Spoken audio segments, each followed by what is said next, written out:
Om Guruji. So, thank you for the lovely reading. And today's topic is sharing on the spiritual path. And I think so it's a very pertinent topic for disciples of any master.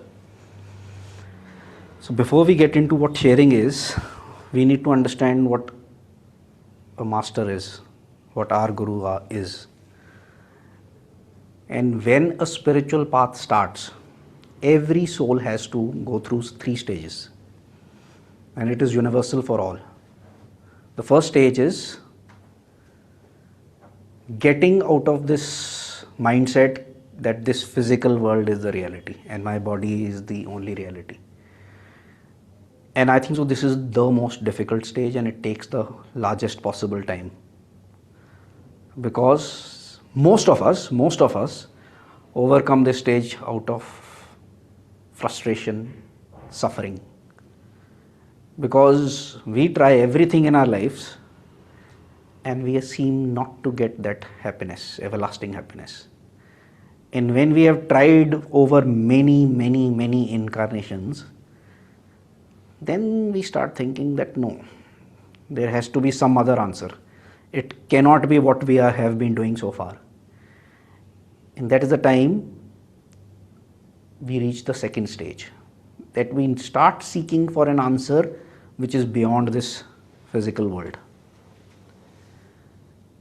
And in that stage, we come across many teachers, many books, many paths, if I may say so, which we go into it for some time and then we realize, no, not it, not this, not that. And slowly but surely, because it is the world of Maya, in this stage there are disappointments also. You will find certain teachers who are not true teachers. And a lot of people do this mistake of getting caught up and saying, okay, there's nothing in this world. And they go back to that original way. Many incarnations later on, they come back to this stage. And as their intensity for this answer, that there has to be something beyond the physical thing, intensifies, it becomes very strong, then and only then we go into the third stage, when we get a guru. Because guru is a direct link to God.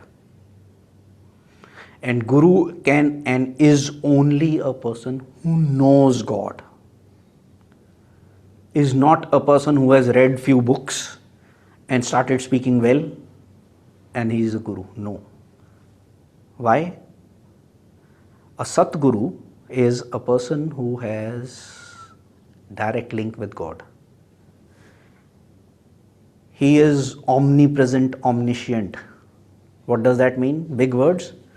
It means that he can look into your past lives,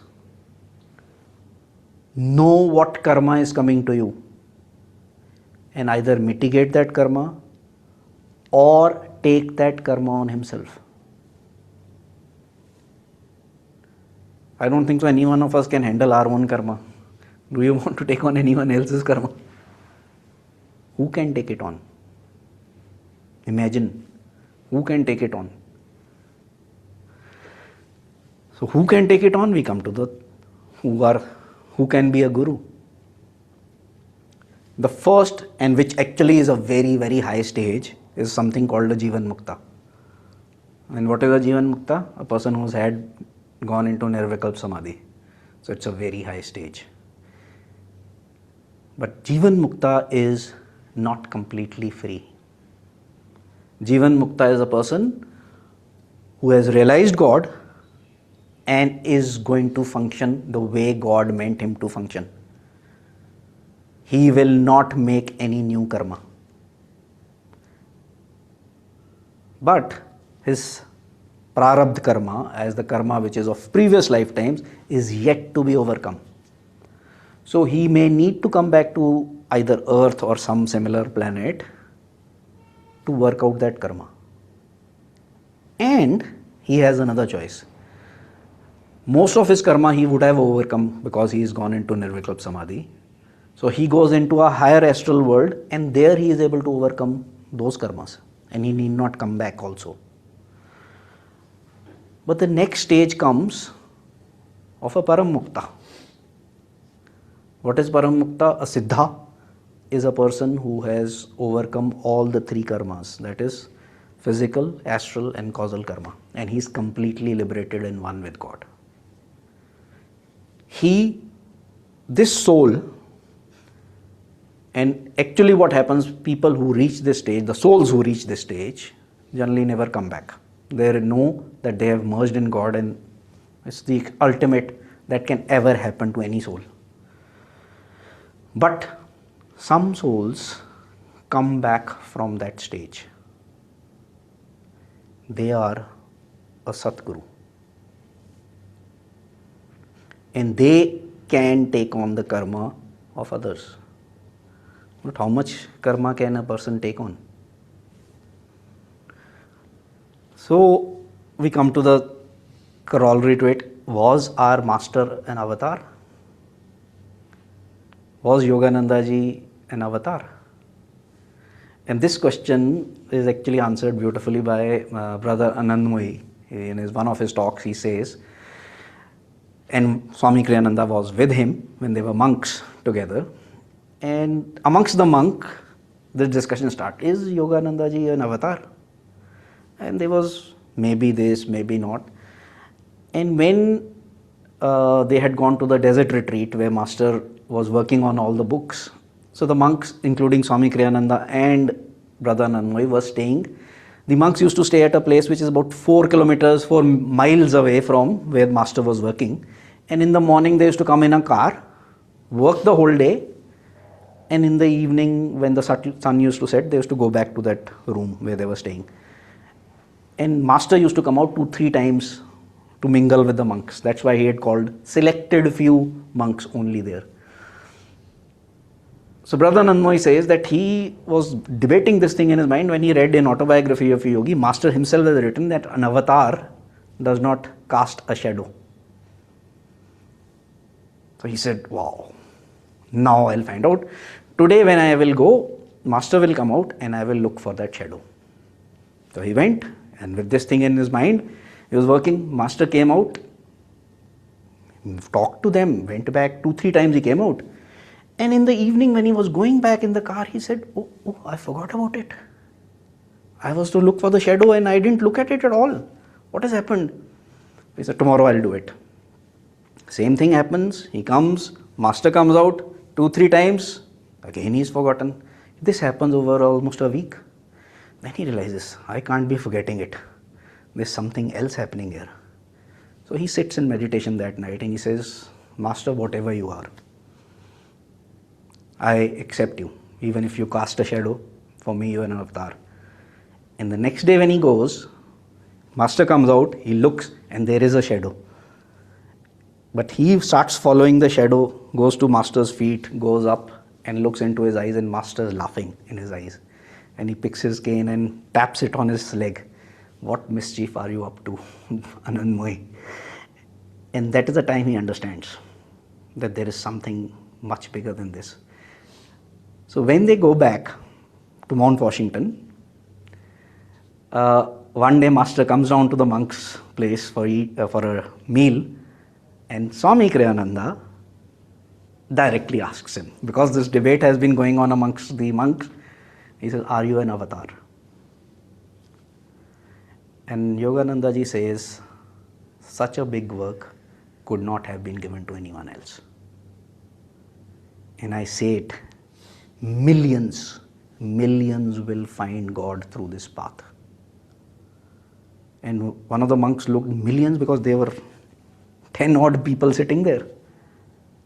And he says, and I mean it, not thousands, millions. This work will spread, and many sincere seeking souls will find God through this. So we need to understand that we are on a path which has had a line of masters. One, an avatar, Mahavatar, Babaji, who's the one who's looking after the whole realm. So how do we share? How does anyone share? They are avatars.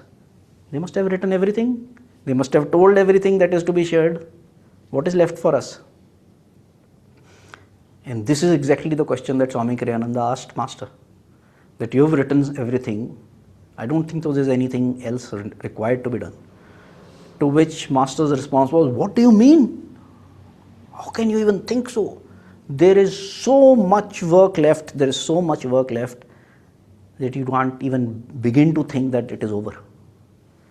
I have just touched on the main points.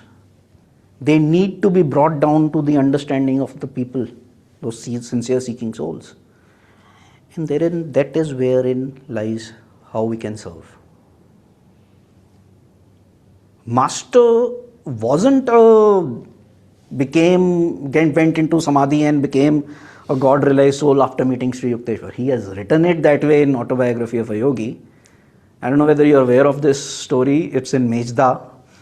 When Master was young in school, I think so in 6th, 7th class, that is the time he wrote on a piece of paper, I am your Guru, and passed it on to a classmate of his.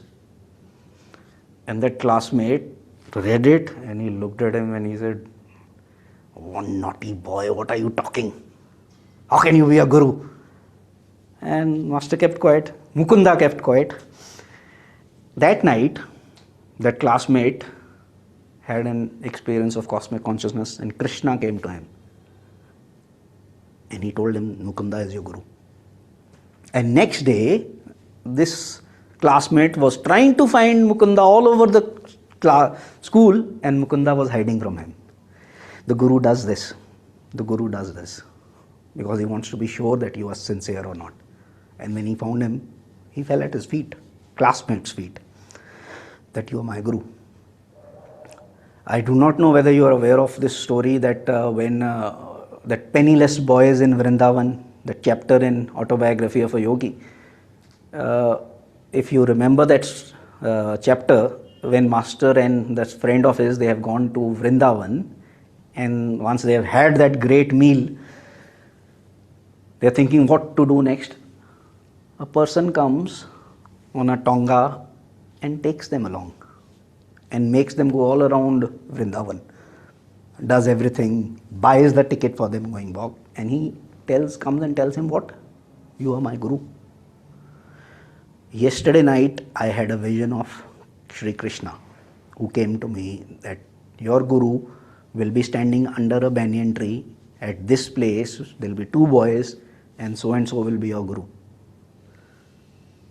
And when Master, before leaving on that train, they went to the side of a railway station and gave him Kriya Diksha.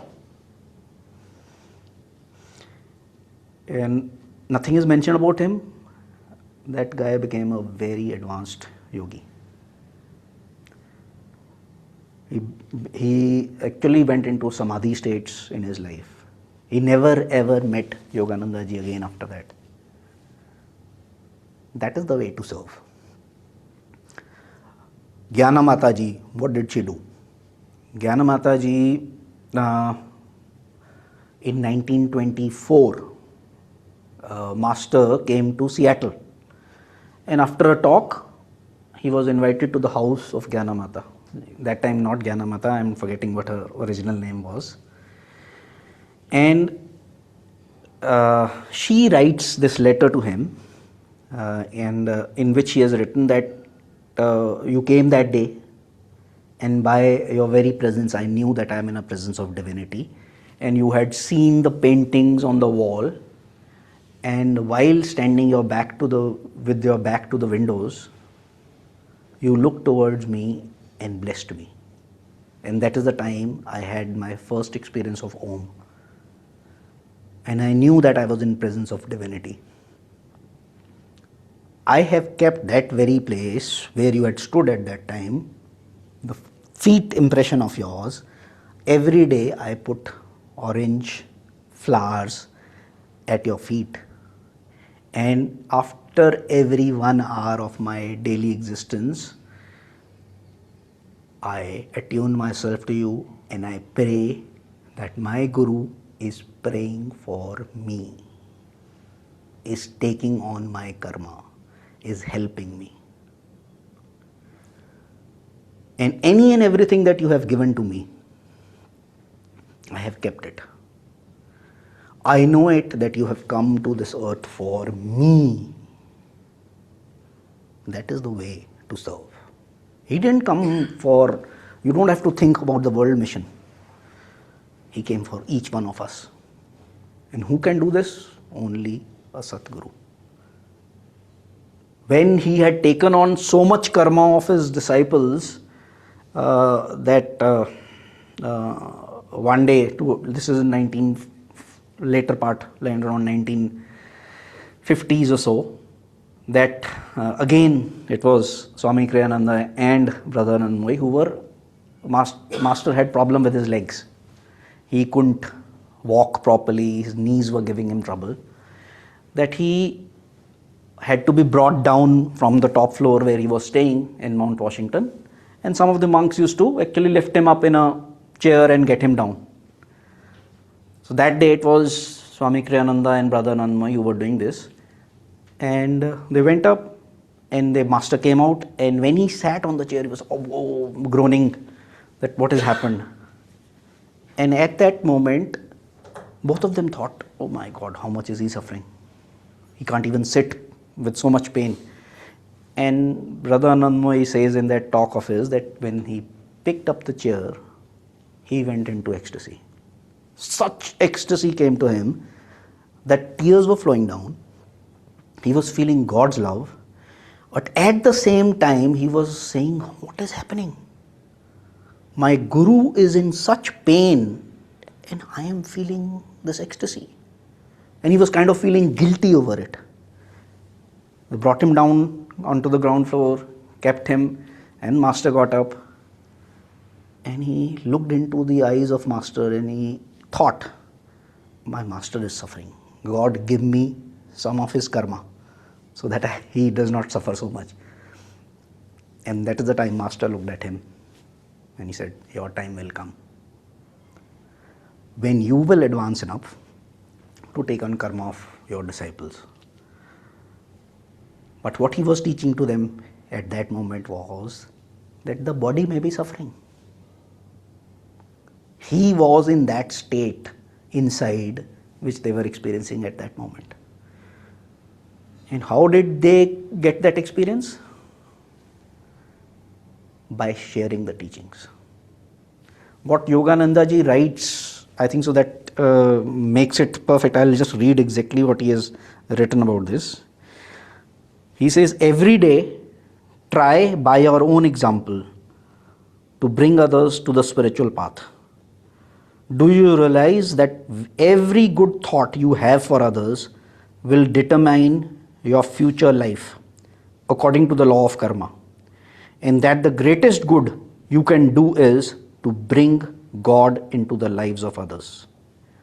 My duty, given by my Master and Param Gurus, is to set ablaze a fire of wisdom and God love here, and yours is to bring to that light other souls who are in darkness. He couldn't have spelled it out better. And now, does it mean that I start running on the street, catching hold of every person? Come, Yogananda ji is an excellent guru, come to him. No. You cannot force anyone. But like Master said in this, by your own example, when you start living the teachings,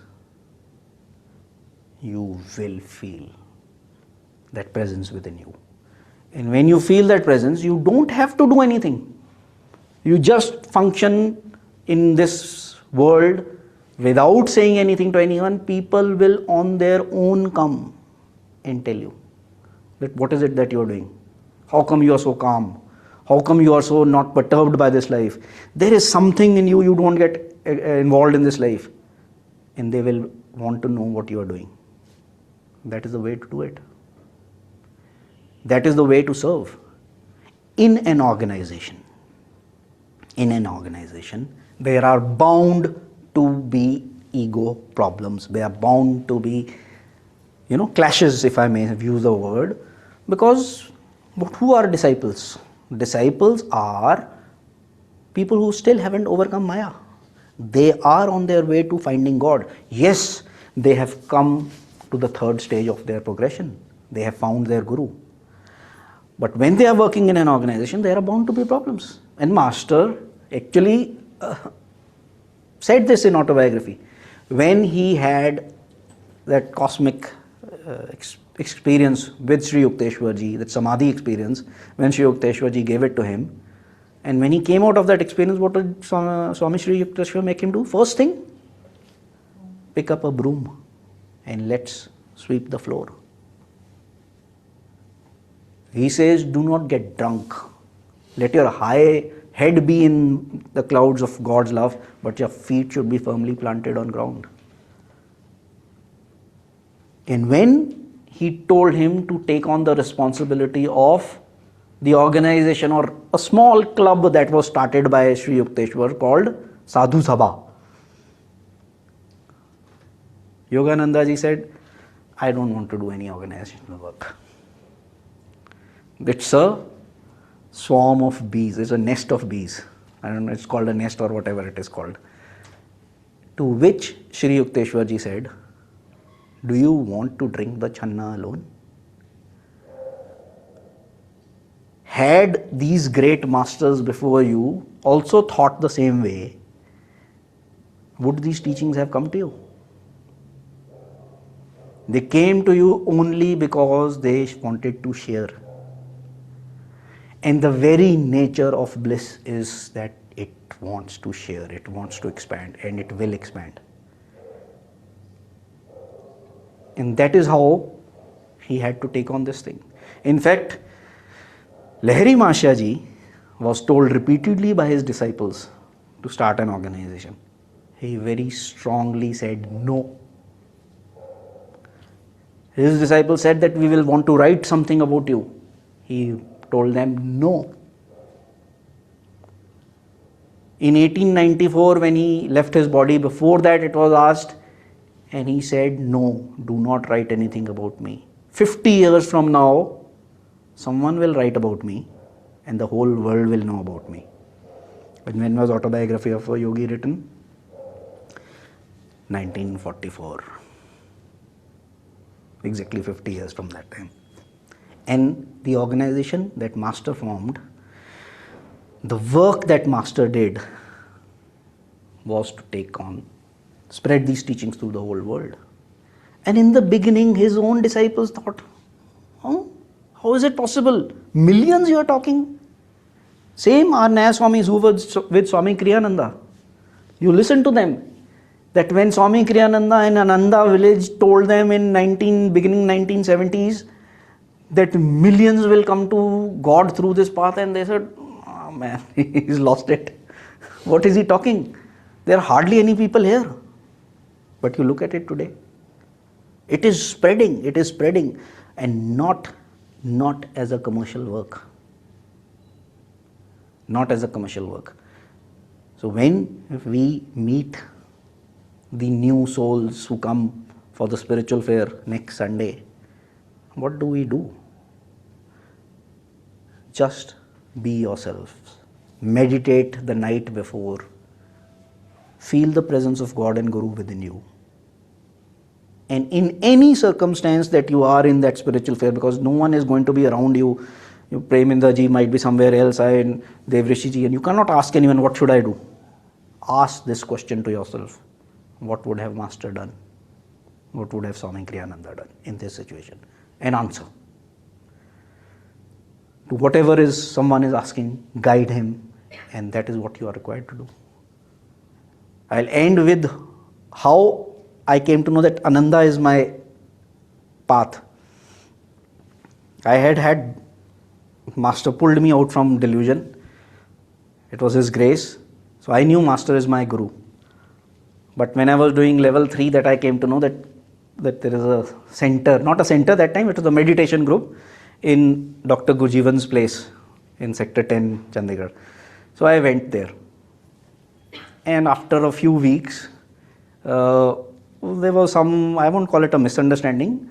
I would call it, there was a little bit of thing that one of the senior people was saying, you should do this, you should do that. She was not in a right frame of mind possibly.